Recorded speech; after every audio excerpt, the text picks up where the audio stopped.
भारत में जब जब समाचार पत्र के शुरुआत की बात आएगी, जेम्स अगस्ट हिकी का नाम बड़े ही सम्मान के साथ लिया जाएगा। एक अंग्रेज रहने के बावजूद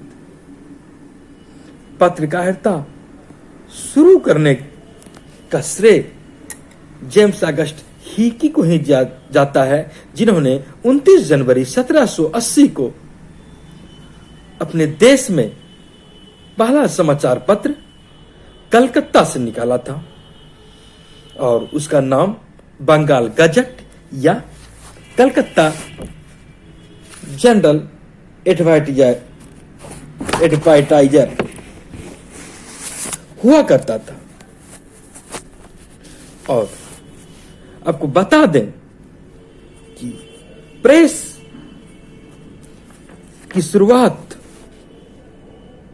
जिस काल में हुई वह दौर कुछ और था, मुद्रण का दौर था। और आज का मीडिया इलेक्ट्रॉनिक युग में, सोशल मीडिया के युग में अपने स्वरूप में न केवल बदला है बल्कि व्यापक स्वरूप प्रदान किया है। लेकिन यदि पत्रकारिता जगत की मूल तत्वों को देखें तो उनके स्वरूप में कोई बदलाव नहीं आया है। जनरल वॉरेन हेस्टिंग्स के खिलाफ भी जेम्स अगस्ट हिकी ने उतने ही तेवर दिखाए थे जितने आज की मीडिया दिखाती है अपनी शासन के खिलाफ, अपनी सरकार के खिलाफ। वह दौर कुछ और था जब प्रेस का दौर था, प्रेस की बात कही जाती थी। आज प्रेस शब्दावली भी यूज में धीरे धीरे कम होती जा रही है और आज मीडिया शब्द ज्यादा गढ़ी जाती है, ज्यादा कही जाती है।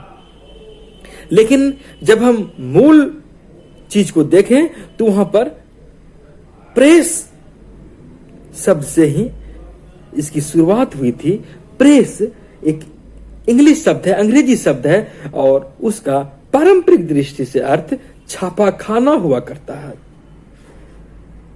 उसे मुद्रणालय के रूप में देखा गया, मुद्रण यंत्र के रूप में देखा गया और उसके बाद उसे पत्रकारिता के रूप में समाज ने निरूपित किया। प्रेस की आजादी की जब बात होती है तो वहां पर प्रेस मुद्रण एक माध्यम बन जाता था और प्रेस के अंतर्गत आने वाले सभी मशीन, सभी उपस्कर उसके अंतर्गत शामिल हो जाया करते हैं। और मुद्रण का जो प्रक्रिया हुआ, उसका जो उत्पाद हुआ, उसका तार्किक स्वरूप समाचार पत्र, पुस्तकें, पैम्पलेट, हैंडबिल आदि के रूप में देखा गया। लेकिन कालांतर में समय के साथ शब्दों की भी यात्रा हुई और उसके स्वरूप में परिवर्तन आता गया। प्रेस से तात्पर्य प्रेस में छपने वाली मुद्रित वस्तुओं से लगाई जाने वाली लगी और विशेषकर समाचार पत्र प्रेस का पर्याय बनने लगा। जब प्रेस की आजादी का जिक्र होता है तो उसका अर्थ समाचार पत्रों से लगाया जाता है और अब इसका अर्थ चैनलों से लगाया जाता है, ई मीडिया से लगाया जाता है, सोशल मीडिया से लगाया जाता है, यहां तक कि अभिव्यक्ति की स्वतंत्रता से इसका अर्थ लगाया जाने लगा। क्योंकि हम जिस प्रेस की आजादी का जिक्र करते हैं यह हमारे संविधान में दिया गया है, लेकिन यह भी अभिव्यक्ति की आजादी मात्र के रूप में ही दिया गया है। अलग से इसके लिए कोई अनुच्छेद का जिक्र नहीं किया गया है। अनुच्छेद 19(1)(a) का में अभिव्यक्ति की आजादी दी गई है। ये मूल अधिकार के रूप में व्यक्ति को अपनी भावना प्रकट करने का अधिकार है। उसी के तहत प्रेस की आजादी का भी जिक्र है। इसके लिए कोई अलग से जिक्र नहीं है। और यह भी बात है कि अनुच्छेद 19(2) में ऐसी भी परिस्थितियों का जिक्र है जिनमें प्रेस की आजादी पर प्रतिबंध लगा दिया जाता है। और लोकतांत्रिक देश में प्रेस की आजादी पर प्रतिबंध भी लोगों ने देखा है। जनरल जेम्स अगस्ट हिकी का समय तो लोकतांत्रिक नहीं ही था, तानाशाही का स्वरूप लेता शासन व्यवस्था आम लोगों के लिए कष्टकारी बनते जा रहा था। ऐसे में कुछ मानवतावादी लोग,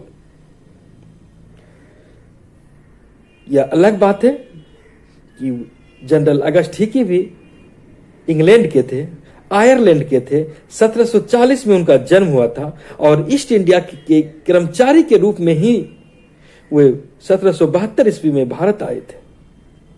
इन सब के बावजूद अंग्रेजी शासन व्यवस्था के खिलाफ उन्होंने जो मुहिम चलाई, उससे कहीं न कहीं भारतीय प्रेस उससे प्रभावित हुआ। वह एक मील का पत्थर के रूप में साबित हुआ।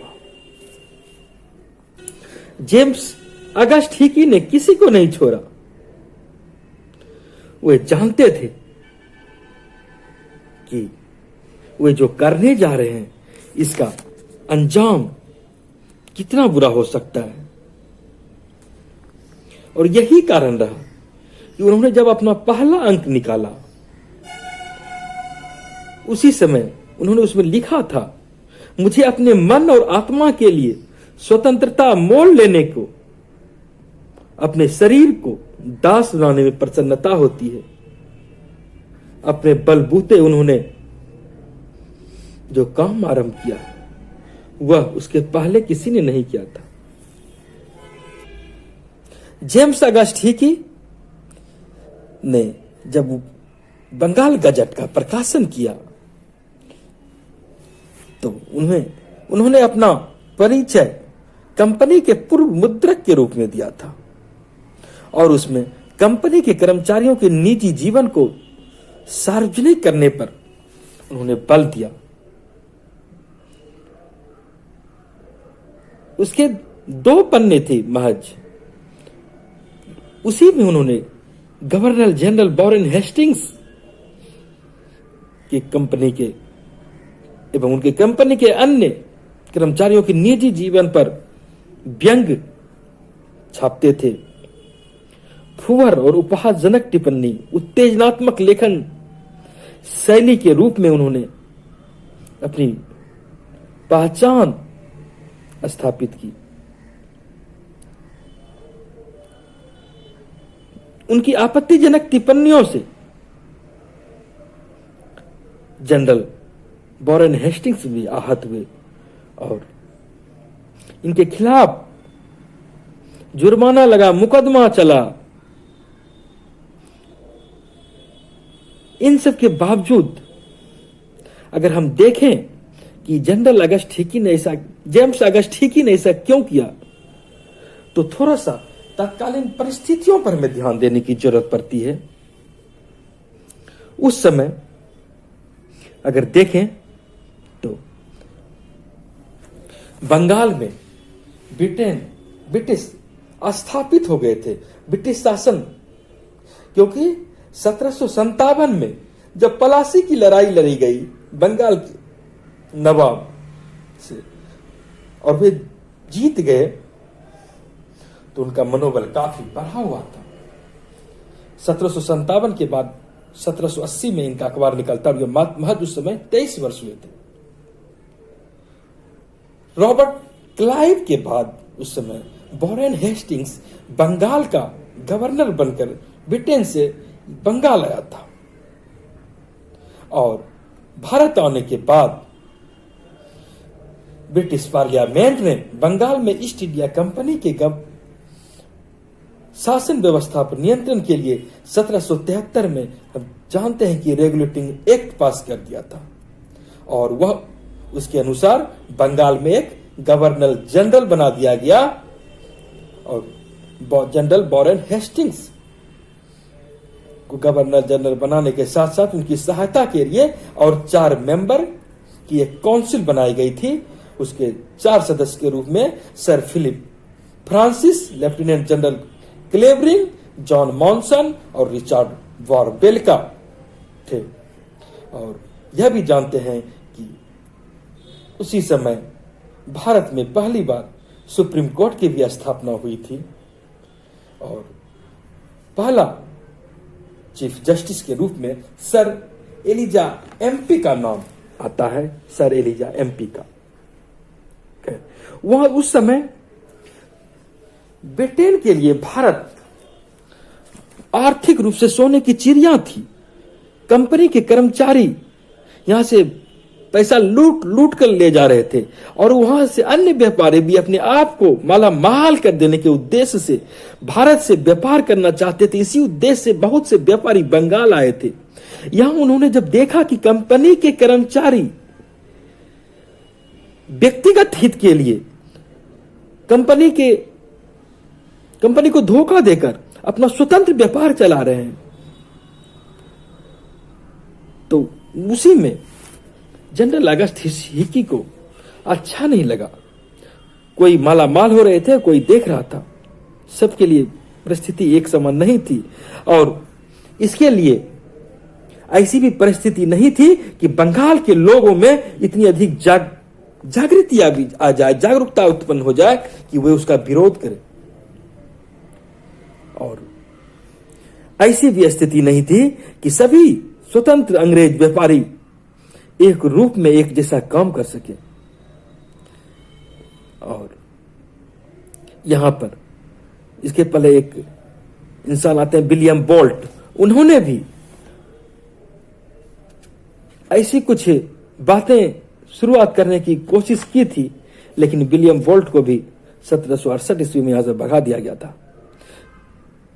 औपचारिक रूप से इसके बाद जनरल जेम्स अगस्ट हिकी का ही नाम आता है, और उन्होंने उस समय Bengal Gazette of Calcutta General Advertiser नामक पत्र प्रकाशित किया। और हिकी ने सोच लिया था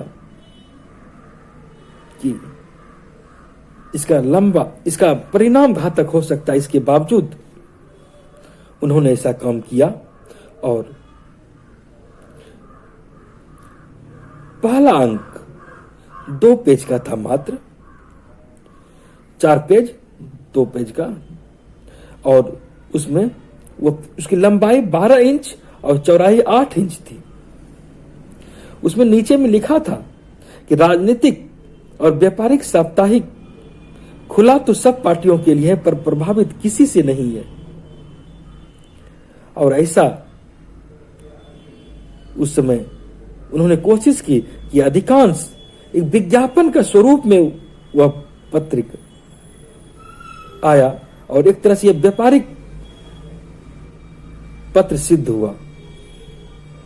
और बाद में उसमें राजनीतिक टिप्पणियां भी रहने लगी। वॉरेन हेस्टिंग्स की काउंसिल का मेंबर फिलिप फ्रांसिस थे, और उस पर टीका टिप्पणी इसमें दिया जाने लगा। अन्य मेंबरों की भी आलोचना की जाने लगी। एलिजा एमपी की भी आलोचना की जाने लगी, और राजनीतिक टिप्पणियां वे स्वयं लिखते थे। और यह भी जान लें कि उस समय समाचार पत्र संबंधी कोई नियम नहीं था, और यही कारण रहा कि हेस्टिंग्स ने हिकी के खिलाफ कड़ा एक्शन लिया, और बार बार उनके खिलाफ अपमानजनक बातें होती रहने से वे भी बौखला गए, और इनके खिलाफ इनसे बदला लेने के लिए उन्होंने भी काम करने लगा। आपत्तिजनक बातें वॉरेन हेस्टिंग्स की पत्नी श्रीमती हेस्टिंग्स के खिलाफ भी लिखी गई, व्यक्तिगत टिप्पणी लिखी गई और Simon Droz, colonel Thomas Dean Pearse और एक Swedish missionary John Zachariah Kiernander पर उसके द्वारा अखबार में की गई आपत्तिजनक टिप्पणियां जब उन्होंने करनी शुरू कर दी तो वो मुश्किल में पड़ गए और तभी से पोस्ट ऑफिस के माध्यम से जो इनका समाचार पत्र वितरित करने की सुविधा थी उसे छीन लिया गया। दरअसल बात की प्रारंभ इस रूप में होती है कि कियरनांडर उसके खिलाफ हिकी की शिकायत थी कि उसने एक प्रतिद्वंदी अखबार इंडिया गजट को टाइप बेच दिया था और उसने आरोप लगाया कि वह मुख्य चर्च को बेचने का इरादा बना रहा है और लेकिन वहां पर कियरनांडर ने गवर्नर जनरल से ऐसे किसी भी इरादे के आरोप से मुक्त होने का पत्र प्राप्त कर लिया था और हिकी पर उन्होंने मानहानि का मुकदमा दायर कर दिया। हिकी को 4 मास की कैद और 500 रुपये की जुर्माना की सजा दी गई और जुर्माना चुकाने तक उसे जेल में रखने का आदेश सुनाया गया। यह अलग बात है कि इतना करने के बावजूद भी वे डिगे नहीं और अपनी शैली में वे दिखते रहे।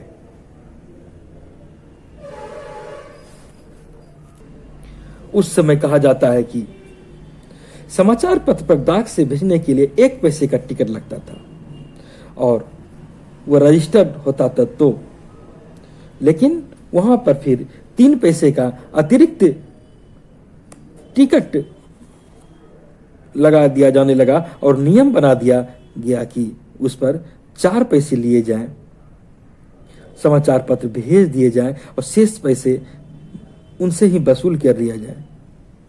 और अब जानते हैं 14 नवंबर 1780 को वॉरेन हेस्टिंग्स ने आज्ञा निकाली थी कि बंगाल गैजेट डाक से नहीं जा सकेगा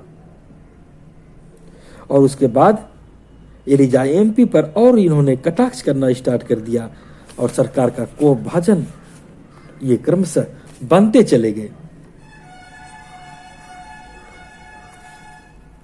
इनसे बहुत से लोग खिलाफ हो गए और एलिजा एमपी मुख्य न्यायाधीश पर अब आक्रमण करने का अभियान सा चला दिया। उसके जवाब में कहा जाता है कि यूरोपीय के नेतृत्व में 400 व्यक्तियों के सशस्त्र जत्थे ने मुख्य न्यायाधीश द्वारा उसे गिरफ्तार करने के आदेश तथा गवर्नर जनरल के निर्देश के तहत हिकी के प्रेस पर आक्रमण कर दिया।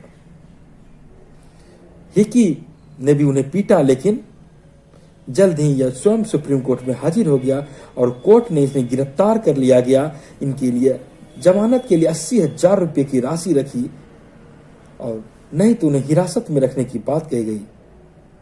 और इसके बावजूद हालांकि हिकी ने अपना तेवर कभी नहीं बदला और जेल में रहते हुए भी संपादन करना जारी रखा,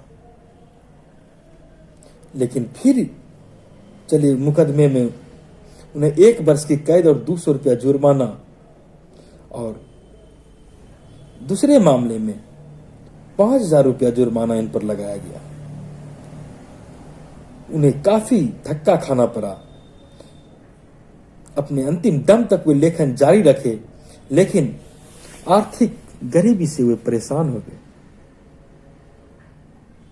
और महज 1 रुपये का अखबार, इनका अखबार, अब जानते होंगे कि इनका यह अखबार साप्ताहिक अखबार था और शनिवार को प्रकाशित होता था जिसकी कीमत महज 1 रुपये थी। इन पर इतना आर्थिक बोझ आ गया, इतना आर्थिक दंड लगा दिया गया कि हिकी उसे चुकाने की स्थिति में नहीं थे और बेहद ही गरीबी अवस्था में चले गए। स्वास्थ्य खराब होने लगा इनका और 1802 ईस्वी में इनकी मृत्यु हो जाती है। इनके समाचार पत्र आरंभ करने के बाद नवंबर 1780 में ही कलकत्ता से दूसरा समाचार पत्र भी निकला और उसका प्रकाशक था बी मेल्सिक और पीटर रीड। इसके बाद उसका नाम इंडिया गैजेट भी रखा गया। फिर फरवरी 1784 में तीसरा पत्र कलकत्ता गैजेट निकालता है। चौथा पत्र 1785 ईस्वी में बंगाल जनरल के नाम से निकला। उसके प्रकाशन थॉमस जॉन्स क्या करते थे। क्रमशः इसके बाद कई एक अखबार प्रकाशित होते चले गए, लेकिन जनरल अगस्ट हिकी ने जो शुरुआत की, ज्ञान का जो दीप जलाई, जो ज्ञान ज्योति प्रज्वलित की, वह हर एक सुनामी, हर एक आंधी, हर एक तूफान को चीरते हुए आगे बढ़ता रहा। आज भी जगमगा रहा है। आज की मीडिया जगत चाहे अपने स्वरूप में जितनी जगमगाती रहे, जितना आकर्षित करती रहे, लेकिन जेम्स अगस्ट हिकी का नाम भी